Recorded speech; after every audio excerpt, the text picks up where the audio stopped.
ৰাজনীতি ইমান পাশবিক হ'ব পাৰেনে? ইমান দানৱতা থাকিব পাৰেনে ইয়াত? মিছাক সঁচা আৰু সঁচাক মিছা সজোৱাৰ ইমান ক্ষমতা নে ইয়াৰ? ৰাজনীতিৰ আন এটা নাম সঁচাই ষড়যন্ত্ৰ নেকি? ৰাজনীতি মানেই চক্ৰবেহু নেকি? নিজে আগবাঢ়িবলৈ আন কাৰোবাক মষিমূৰ কৰি পেলোৱা জৰুৰী নেকি? ভাতকেইটা খাই আহি বিচনাত বাগৰি এইবোৰকেই ভাবি আছে ৰাধাই। কাইলৈ নমিনেশ্যন, আৰু আজি তাই ভাবি আছে ৰাজনীতি এৰাৰ কথাহে। বাৰে বাৰে মনলৈ আহিছে ককাক ধৰ্মনাৰায়ণৰ মুখখন, মাক কুন্তলাৰ অনবৰতে ভিজি থকা চকুকেইটা।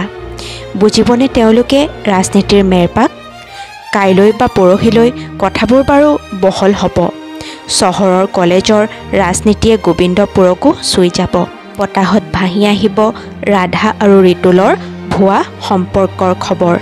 বহুতেই ৰিতুলৰ বিচনাত ৰাধাৰ নগ্ন শৰীৰৰ কল্পনাত বিভোৰ হ'ব। কিয় এই বদনাম, অপবাদ, লাঞ্ছনা আদি শব্দবোৰ কেৱল নাৰীৰ লগতেই খাটে। এজনী নাৰীক পুৰুষে ধৰ্ষণ কৰে, কিন্তু সমাজে কয় নাৰীজনীয়ে সতীত্ব হেৰুৱালে। কিয়? নাৰীগৰাকীৰ বিনা অনুমতিত কোনোবা পুৰুষে তাইৰ শৰীৰটোৰ লগত খেলা কৰিলে তেন্তে সতীত্ব নাৰীজনীৰ কেনেকৈ হেৰাল? সেই পুৰুষজনৰহে মানৱতা হেৰাল। কেতিয়া সলনি হ'ব মানুহৰ মন চিন্তা? নাৰীক পিছুৱাই ৰাখিবলৈ হ'লে সদায় নাৰীৰ চৰিত্ৰৰ দোষ দিবলৈ চেষ্টা কৰা হয়। আজি যদি ৰাধা পুৰুষ হ'লহেঁতেন তেতিয়াও ৰিতুলহঁতে এইটো ৰাজনীতি কৰিলেহেঁতেন নে? ভাবি পোৱা নাই ৰাধাই কেনেকৈ ওলাব তাই এইখন জালৰ পৰা। দিনটোৰ ভাগৰ তাতে এইবোৰ। এটা সময়ত ভাবি ভাবিয়েই টোপনিত ঢলি পৰিল তাই। যি হ'ব ঈশ্বৰে কৰিব বুলি লাহে লাহে নিদ্ৰাদেৱীৰ কোলালৈ সোমাই গ'ল। আগফালৰ চোতালৰ পাৰকেইটাৰ ৰোণ দিওঁতেই সদায় সাৰ পোৱা ৰাধাই আজি ৰাতিপুৱাৰ পাৰকেইটাতকৈও সোনকালে উঠিল। গা পা ধুই সাদৰি উঠি বাঁহী চোতাল সাৰে মানে তাই নিজেই চাহ কৰিলে। তাৰ পাছতেই গোসাঁই ঘৰত সোমাই ঘৰটো মুচিলে, চাকি এগছ জ্বলাই ধূনা লগালে। তুমি জানা যে মই সত্যত আছোঁ, মাত্ৰ সেই সঁচাখিনি সকলোৰে আগলৈ অনাত সহায় কৰিবা গোসাঁই। বিৰ বিৰকৈ থাপনাৰ আগত কথাকেইটা কওঁতেই মাতটো থুকাথুকি হৈছিল ৰাধাৰ। কোনেও নেদেখাকৈ চকুৰ পানীখিনি মুচি থলে। তাইৰ চকুত পানীয়ে যি শোভা নাপায়। খঙাল মানুহৰ চকু পানীও পৃথিৱীৰ বাবে কৌতুকহে হয়। ইয়াৰ পাছতেই তাই ভানুমতীৰ কোঠা পালেগৈ। ইতিমধ্যে গা ধুই ভানুমতীয়ে কাকৈৰে মূৰ ফনিয়াইছে। ৰাধা সোমাই মাত দিলে, আই। ভানুমতীয়ে ঘূৰি চালে। আহ আইজনী। ৰাধাই আগুৱাই গৈ সেৱা এটা কৰিলে। ভানুমতীয়ে মূৰত হাত ফুৰাই কপালতেই চুমা এটা খাই ক'লে, সকলো ভাল হ'ব, মাত্ৰ নিজক বচাই চলিবি, কাকো সম্পূৰ্ণ বিশ্বাস নকৰিবি। ৰাজনীতিৰ মূল মন্ত্ৰ এইটোৱেই। মন গৈছে ৰাধাৰ সকলো কথা কৈ পেলাবৰ মন গৈছে, কিন্তু এয়া যে সময় নহয়। নমিনেশ্যনটো পাৰ হওক, তাই ক'ব সকলো। ভানুমতীৰ লগত কথা পাতি থাকোঁতেই ধৰ্মনাৰায়ণ সোমাই আহিল। সাজনে আমাৰ গোসানী। ৰাধাই তেওঁকো সেৱা এটা কৰিলে। ভাল হ'ব, ভয় নকৰিবি, কিবা সমস্যা হ'লেই মোক জনাবি। হ'ব ককা। ৰাধা নিজৰ কোঠালৈ গ'ল। কিয় আজি তাইৰ আপোন মানুহখিনিৰ মৰমবোৰলৈ ভয় লাগিছে। এই আদৰবোৰে আজি তাইক যেন বিচলিত কৰিছে। নজনাকৈ হ'লেও তাই অসাৱধান হৈ যি কৰিলে তাৰ কুফল যে তাইক ভালপোৱা মানুহবোৰেও ভুগিব, সেই কথাটোৱে বেছি কষ্ট দিছে তাইক। তথাপি মনৰ ভাৱবোৰ জোকাৰি ৰাধা সাজু হ'ল। ইউনিফৰ্মযোৰ পিন্ধি যাবলৈ লওঁতেই কানাই ওলালহি। তাৰ হাতত গামোচা এখন। তাইৰ ওচৰ পাই সি ক'লে, এইখন ল। গামোচা কিয়? আজি নমিনেশ্যন নহয় জানো? কেণ্ডিডেটে গামোচা এখন লৈ থাকিলেহে ভাল লাগিব। এইখন মায়ে বোৱা আছিল, মই ধুই কৰি থৈছোঁ, নতুন নিচিনা লাগিছে চা। ৰাধাই কেৱল চাই ৰৈছে কানাইলৈ।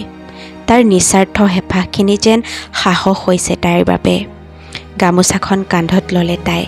কানাই আকৌ ক'লে, তোৰ মনটো বেয়া নেকি? নাই, নহয়। কিবা হৈছে ন? একো নাই হোৱা। কিবা হ'লে কবি মোক, মই জানো তই চব ঠিক কৰিব পাৰিবি। হাঁহি বিৰিঙিল ৰাধাৰ মুখত। কেতিয়াবা আমি আমাৰ আত্মবিশ্বাসখিনি আনৰ কথাত আনৰ চকুত বিচাৰি পাওঁ। নিজৰ সামৰ্থ্যখিনি বুজি পাবলৈ কেতিয়াবা আমাৰ আপোন মানুহৰ এষাৰ কথাই যথেষ্ট হৈ যায়। সাদৰীয়ে দিয়া পুৱাৰ জলপান খাই ৰাধা ওলাই আহিল। চোতালতে থকা বৈকুণ্ঠই ক'লে, ইন্দিৰা গান্ধী ওলাবলৈ গৈছ যা, কিন্তু আমাৰ নামত কলা চাই সানি নাহিবি। অইন দিনা হোৱা হ'লে ৰাধাই এষাৰ কৈ আহিলেহেঁতেন, কিন্তু আজি তাই ওলোটাই একো ক'ব নোৱাৰিলে। নিমাত হৈ তাই চাইকেলত উঠিল। নঙলা পাৰ হওঁতেই হঠাৎ গাড়ী এখন আহি ৰ'লহি। গাড়ীৰ পৰা দাদা এজন নামি আহিল। আহা ৰাধা, তোমাক নিবলৈকে আহিছোঁ। মোক কিয়? আৰে আজি নমিনেশ্যন যে, তুমি চাইকেলত গ'লে বেয়া দেখিব নহয়, অপজিশ্যনে হাঁহিব আমাক। টিঙিচকৈ উঠি আহিল ৰাধাৰ খংটো। খুব কষ্টৰে খঙৰ ভাৱটো লুকুৱাই তাই ক'লে, নালাগে দিয়ক দাদা, মই সাধাৰণ সম্পাদকহে হ'ব খুজিছোঁ, মেম চাহেব হ'ব খোজা নাই নহয়, মই এনেকৈয়ে যাম। কথাটো কৈ তাই নৰলেই, খৰকৈ পেডেল মাৰি আঁতৰি গ'ল। অলপ পাছতেই গাড়ীখনো কলেজৰ ফালে ৰাওনা হ'ল। কলেজৰ গেটতেই অনুপম দা, মামণি বা আৰু প্ৰণৱ দা লগ পালে ৰাধাই। বাকীবোৰো আহি আছে। বেছি মানুহ অহা নাই এতিয়ালৈকে। সিহঁতে আহিয়ে ৰাধাক লৈ গ'ল ডিপাৰ্টমেণ্টলৈকে। অনুপম দাই সুধিলে তাইক, ঠিকে আছা নহয়? আছোঁ দাদা, ৰাধাই হাঁহি মাৰি ক'লে। ডিপাৰ্টমেণ্টৰ বিশেষ ৰুমটোত সোমোৱাৰ লগে লগে ৰাধাক অঞ্জলি বা সপোন, জিতুমণি দাহঁতে আগুৰি ধৰিলে। ৰাধাই সকলোকে হাঁহি মুখেৰেই মাতিলে। তাইৰ মুখত হাঁহি দেখি সকলোৱে যেন স্বস্তিৰ নিশ্বাস এৰিছে। ৰাধাই জানে, বুকুত ধুমুহা ৰাখিও হাঁহি এটাৰ মন্ত্ৰ ৰাধাই ভালকৈ শিকিছে এই এটা দিনতেই। ৰাধাৰ কাগজ পাতিবোৰ ভালকৈ চালে সিহঁতে পুনৰ এবাৰ। অলপ পাছতেই কলেজৰ ফালৰ পৰা গঠন কৰি দিয়া ইলেকশ্যন কমিটি লাইব্ৰেৰীৰ এটা কোঠাত বহিব। তাতেই প্ৰথমে নমিনেশ্যন ফৰ্ম দিব আৰু সকলোৱে ফিল আপ কৰি ডকুমেণ্টবোৰৰ সৈতে জমা দিবগৈ লাগিব। বিভিন্ন ডিপাৰ্টমেণ্টৰ শিক্ষক আৰু দুই এজন ছিনিয়ৰ শিক্ষাৰ্থীৰে এই ইলেকশ্যন কমিটিখন গঠন হয়। নমিনেশ্যন দিবলৈ যোৱাৰ সময়কণ সকলোৰে বৰ ভাল লাগে। কেণ্ডিডেটৰ সৈতে সমৰ্থক সকলো একেলগে দল বান্ধি শোভাযাত্ৰা কৰাৰ দৰে লগে লগে যায়। নমিনেশ্যন দিয়াৰ আগতেই গোটেই কলেজখন এপাক ঘূৰে। তাৰ লগতেই কেতিয়াবা নাচ গানো চলে। কাৰ লগত কিমান সমৰ্থক গৈছে তাৰো প্ৰতিযোগিতা চলে। জিতুমণি দাহঁতে ডিপাৰ্টমেণ্টৰ সকলো ষ্টুডেণ্টক কৈ থৈছে ৰাধাৰ লগত আজি ওলাবলৈ। লগতে আন আন ডিপাৰ্টমেণ্টৰো ৰাধাৰ ফালে থকাবোৰক কোৱা গৈছে। তেনেকৈ লাহে লাহে মানুহ আহি কোঠাটোত গোট খাইছেহি। এবাৰ ৰাধাই আহি আছোঁ বুলি এনেই এবাৰ আগফালে আহিল। প্ৰথমেই আহি ইংৰাজী বিভাগৰ দীপাংকৰ ছাৰক দেখা পালে। ছাৰ হেনো কমিটিত আছে, খুব লৰালৰি।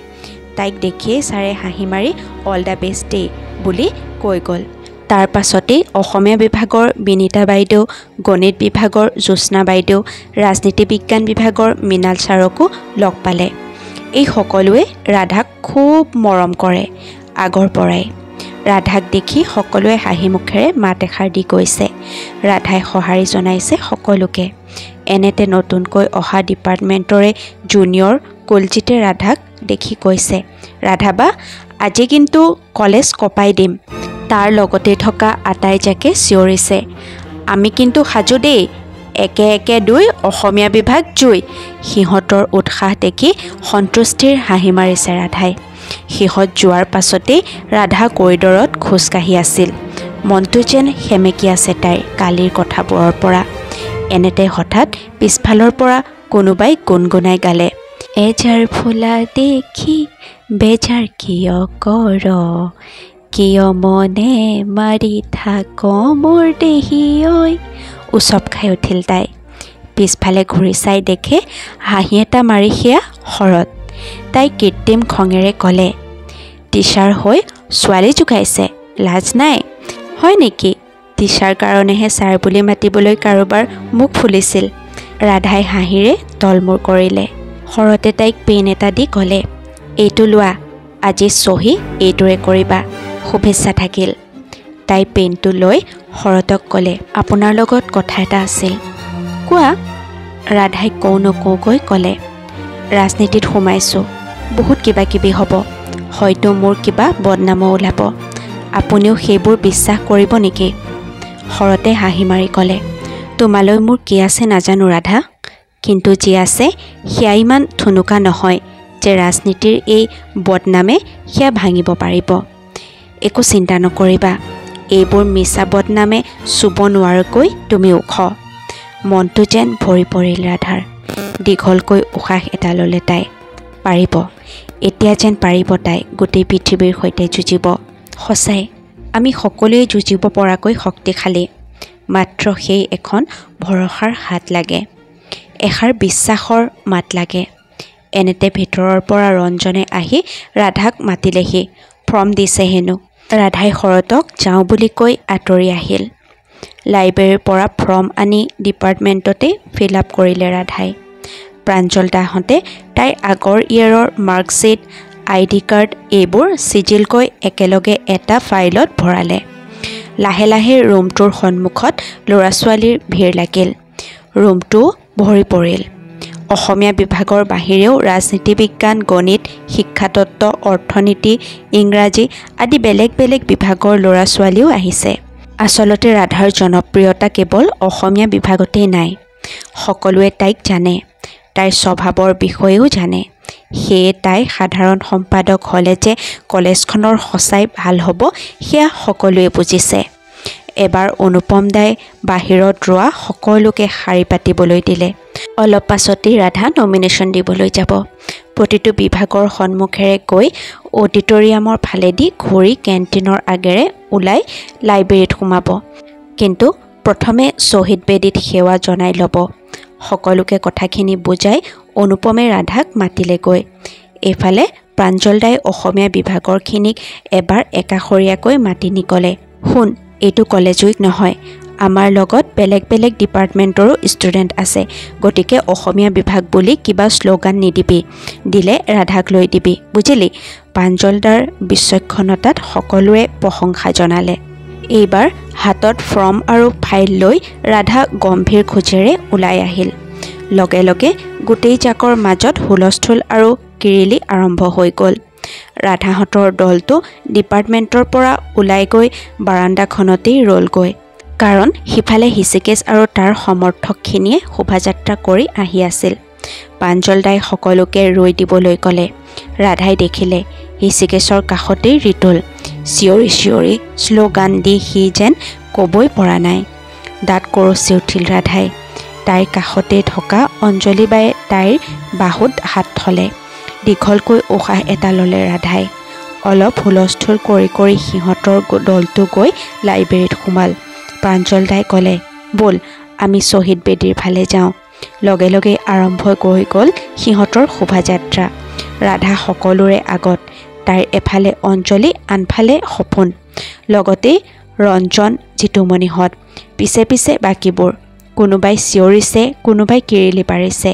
এনেতে পিছফালৰ পৰা কুলজিতে শ্লোগান দিলে, কলেজ আজি কঁপিছে, ৰাধা চৌধুৰী আহিছে। লগে লগে সকলোৱে চিঞৰি চিঞৰি তাৰ লগতেই তাল মিলাই গ'ল। ৰাধাহঁত আগবাঢ়িল। শ্বহীদ বেদী পাই ৰাধাই ফৰ্মখন লৈ আঁঠুকাঢ়ি সেৱা এটা কৰিলে। মনতে শ্বহীদসকলক স্মৰণ কৰিলে। তাৰ পাছতেই পুনৰ যাত্ৰা আৰম্ভ হ'ল। এইবাৰ কোনে জানো ঢোল বজাবলৈ আৰম্ভ কৰিলে। লগে লগেই নাচো আৰম্ভ হ'ল। গোটেই কলেজত সঁচাই এক বেলেগ পৰিৱেশ হৈ গ'ল। শ্লোগান, গান, নাচ, ঢোলৰ শব্দ গোটেইবোৰে মিলি এক পৰিৱেশটো যেন অনন্য কৰি তুলিলে। ৰাজনীতি আৰু ইলেকশ্যনত ৰাপ নথকা সকলোও আহি সিহঁতৰ সৈতে যোগ দিলে। আনকি হৃষিকেশহঁতৰ দলটোৰ মানুহেও ঘূৰি চাবলৈ বাধ্য হ'ল। প্ৰতিটো বিভাগৰ সন্মুখেৰে যাওঁতে শিক্ষকসকলেও ৰাধালৈ চাই হাত জোকাৰিলে।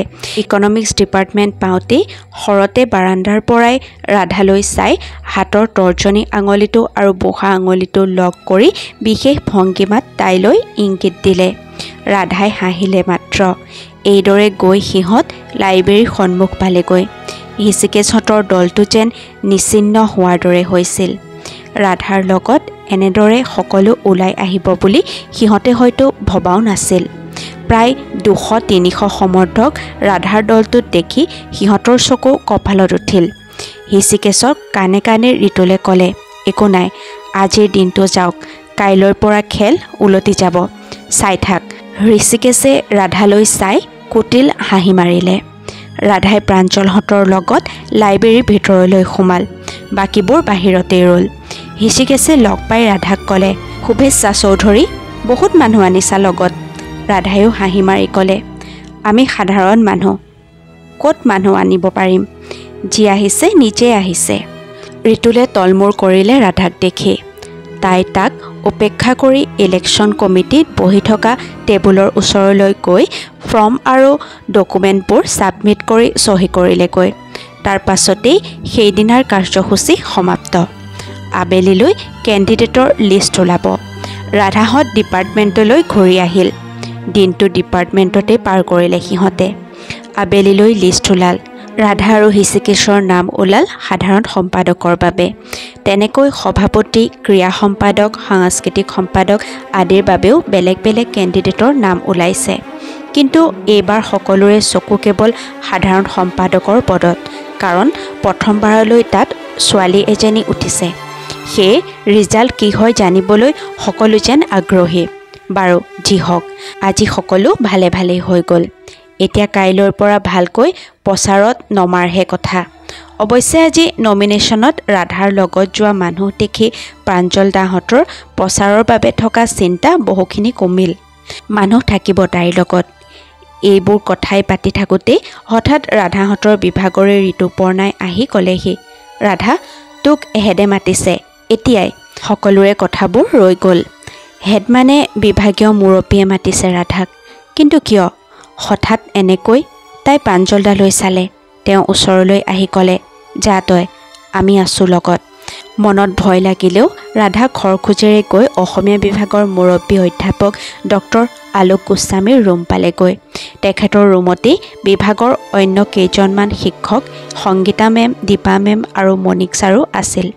ৰাধা সোমোৱাৰ লগে লগে গোস্বামী ছাৰে সুধিলে, কথাবোৰ গম পাইছনে ৰাধা? কি কথা ছাৰ?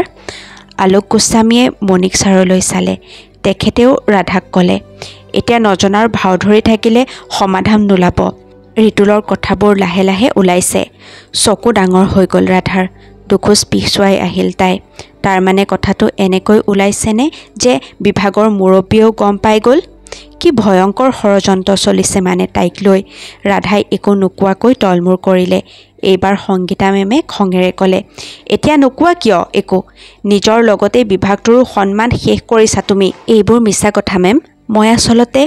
ৰাধাৰ কথাটো শেষ নহওঁতেই হঠাৎ ৰুমটোৰ দুৱাৰ খুলি প্ৰাঞ্জল সোমাই আহিল। আলোক গোস্বামীয়ে চিঞৰাৰ দৰে ক'লে, প্ৰাঞ্জল, HODৰ ৰুমত এনেকৈ সোমাই আহিব নালাগে বুলি নাজানা নেকি? এতিয়া 3rd ইয়েৰৰ নিয়ম শিকাব লাগিব তোমাক।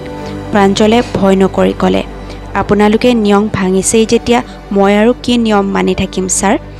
দীপা মেমে ক'লে, অভদ্ৰামী কৰিবলৈ নাহিবা। কি কথা কৈছা তুমি হা? ক্ষমা কৰিব মেম, কিন্তু আপোনালোকেও কিবা শুদ্ধ কৰা নাই। ৰাধা ইলেকশ্যনত উঠিছে।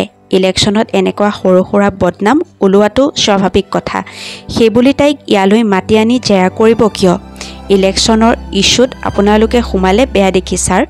ৰাধাৰ ভালৰ বাবে যদি কিবা ক'ব খুজিছে তেতিয়াও কম। এতিয়া সেয়া সময় নহয়। এইখিনি সময় এনেকৈ নিজৰ মাজত জেৰা কৰি থকাৰ সময়ো নহয়। প্ৰাঞ্জলৰ কথাত আলোক গোস্বামী অলপ মনে মনে থাকিল। মাত্ৰ ক'লে, ৰাধাহঁতৰ ঘৰখনৰ লগত মোৰ পুৰণি চিনাকি। মই সেইটো কথা ভাবিহে চিন্তাত পৰিছোঁ।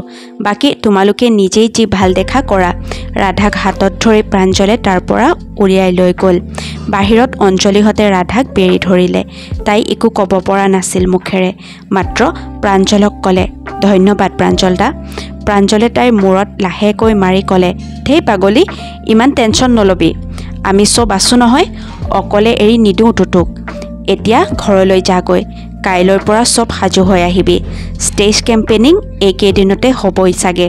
প্ৰাঞ্জলৰ কথাত সকলো লাহে লাহে ডিপাৰ্টমেণ্টৰ পৰা ওলাল। কিন্তু ৰাধাই মন কৰিলে, ডিপাৰ্টমেণ্টৰ পৰা ওলাই চাইকেলৰ ষ্টেণ্ড পোৱালৈকে যিখিনি ষ্টুডেণ্ট পাইছে সকলোৱে যেন তাইলৈ কেতিয়াও নেদেখা অচিনাকি মানুহে চোৱাৰ দৰে চাইছে। আনকি দুই এজনক তাই মাতিবলৈ চেষ্টা কৰাৰ পাছতো মুখ ঘূৰাই দিছে। ৰাধাই বুজি উঠিছে কাইলৈৰ পৰা আৰম্ভ হ'বলগীয়া ধুমুহাজাকৰ কথা। ঘৰ আহি পাই কাকো তেনেকৈ মাতবোল কৰিব পৰা নাই ৰাধাই। নিজৰ কোঠাতেই সোমাই আছে। এবাৰ ভানুমতী আহি দিনটো কেনেকুৱা গ'ল সুধিছিল। তাইও চমুৱাই কৈ থলে। ৰাতি ভাতৰ পাতত ককাকে সোধা প্ৰশ্নৰো চমু উত্তৰ দিছিল।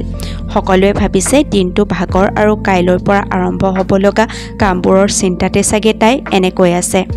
ভাতকেইটা খাই নিজৰ কোঠাৰ বিচনাতেই বাগৰি আছে তাই। বিচনাত আঁঠুৱা লগোৱা নাই। দৰজাখনো খোলা হৈ আছে। কিয় জানো মনটো ইমান খেলি মেলি লাগিছে। কিবা যেন বেয়া এটা হ'বলৈ গৈ আছে। নিজৰ বাবে চিন্তা হোৱা নাই ৰাধাৰ। নিজক লৈ ইমান মোহো নাই তাইৰ। কিন্তু ভয় লাগে ককাকৰ সন্মানৰ কথা ভাবি, সিহঁতৰ পৰিয়ালটোৰ গৰিমাত আঘাত লাগিব পাৰে বুলি ভাবি। অকালতে ঢুকাল যদিও গোটেই অঞ্চলটোত ৰাধাৰ দেউতাকৰ এটা সুনাম আছে। তাত দাগ লাগে বুলি ভয় তাইৰ। কথাবোৰ ভাবি থাকোঁতেই দুৱাৰ মুখত কাৰোবাৰ মাত। ঐ শোৱা নাই তই? ৰাধাই চাই দেখে সেয়া কানাই। বিচনাত উঠি বহি লৈ তাই মাতিলে। নাই শোৱা। কানাই আহি বহিলহি। অলপ সময় দুয়োটাই একো মতা নাই। কানাই প্ৰথমে সুধিলে, কচোন এতিয়া সঁচা কথাটো, কি হৈ আছে তোৰ? নাই মানে। ৰাধাই কিবা ক'বলৈ লওঁতেই কানাই ক'লে, মিছা নহয়, সঁচাখিনি ক। তই মোক ফাঁকি দি সাৰিব নোৱাৰ ৰাধা, কৈ দেচোন। ৰাধাৰ চকুযোৰ চলচলীয়া হৈ গ'ল এইবাৰ। কানাই তাইৰ মুখখন হাতেৰে তুলি ধৰিলে। কোনে কন্দুৱাইছে তোকো ছোৱালী? বৈ অহা চকু পানী মুচি দিলে সি। ৰাধাই উচুপি উঠিল।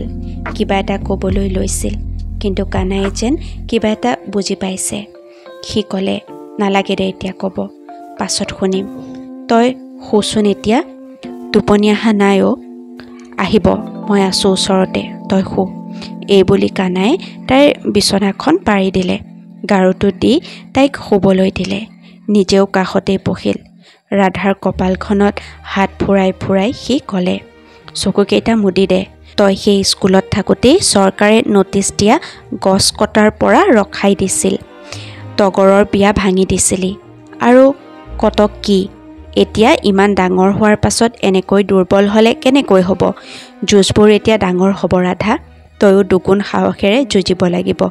আৰু মই জানো তই চব পাৰিবি। মোক চবেই বেয়া পোৱা হ'ব কেইদিনমানৰ পাছত কানাই। মানুহে বেয়া পোৱালৈ তই আগতেও কেৰেপ কৰা নাছিলি। নিজেই নিজক বেয়া পোৱা কাম নকৰিবি মাত্ৰ। মোৰ বাবে যদি ঘৰখনৰ বদনাম হয়, চৌধুৰী বংশৰ ভেটি ইমান ঠুনুকা নহয় বুলি তয়ো জান ৰাধা। মোক সকলোৱে ভুল বুজিছে। কেনেকৈ সঁচাবোৰ বুজাম মই মানুহক? সঁচাক ওলাই আহিবলৈ কোনো বাটৰ প্ৰয়োজন নহয় ৰাধা। মিছাৰ সৈতে যুঁজি ই নিজৰ বাট নিজে গঢ়ি লয়। অলপ সময় ৰাধা মনে মনে ৰ'ল। লাহে লাহে টোপনিয়ে ভৰ কৰিছেহি চকুত। তন্দ্ৰালাস ভাৱত তাই মাত দিলে, কানাই। ক ৰাধা, তই সদায় এনেকৈ থাকিবি হা মোৰ লগত? আছোঁ পাগলী। চাবি, ছবি তোক অকলে এৰিলেও তোৰ কপালত ফুৰাই দিয়া সেই হাতখন মোৰেই হ'ব। লাহে লাহে চকুকেইটা মুদি দিলে ৰাধাই। মাত নোহোৱা হৈ আহিল তাইৰ। কানাই হাত ফুৰাই থাকিল তাইৰ কপালখনত। গাঁৱৰ কোনোবা ঘৰত ৰেডিঅ'ত লাগি আছিল হ'বলা, বাজি আছিল ৰাণাদাৰ গীত।